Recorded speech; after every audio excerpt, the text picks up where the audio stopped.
పాత తరాన్ని పడగొట్టే పనిలో ఉన్నారు రాహుల్ గాంధీ. పార్టీకి పూర్తి స్థాయి బాధ్యతలు స్వీకరించడానికి ముందే సీనియర్లకు షాక్ ఇచ్చారు. 50 ఏళ్లలోపు వయసున్న వారికి ఏఐసీసీలో అవకాశం అంటూ నమ్ముకున్న నేతలకు షాక్ ఇచ్చారు రాహుల్ గాంధీ. 50 ఏళ్లు దాటిన వారికి అవకాశం లేనట్లయితే ఢిల్లీలో చేసే ప్రయత్నాలు వృధా ప్రయాసేనని సీనియర్లు కొందరు అంతర్మదనంలో పడ్డారు. ఇలా అయితే పార్టీలో ఉండటం కష్టమేనని మదనపడుతున్నారు. ఇప్పటికే నీరసపడిన పార్టీకి రాహుల్ బంపర్ తగలబోతోంది.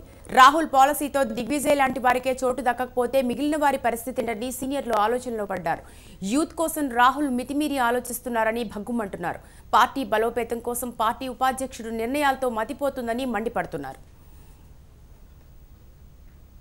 నిన్న ఢిల్లీలో తనను కలిసిన ఏపీ టీపీసీసీ నేతలతో రాహుల్ సమావేశంలో ఈ షాక్ అయ్యే నిజాలు చెప్పినట్లు సమాచారం.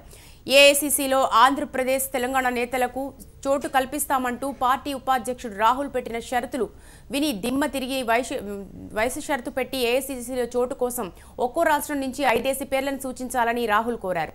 అదే సమయంలో వారి వయసు 50 ఏళ్లలోపు ఉన్న వారి పేర్లే పంపాలన్నారు.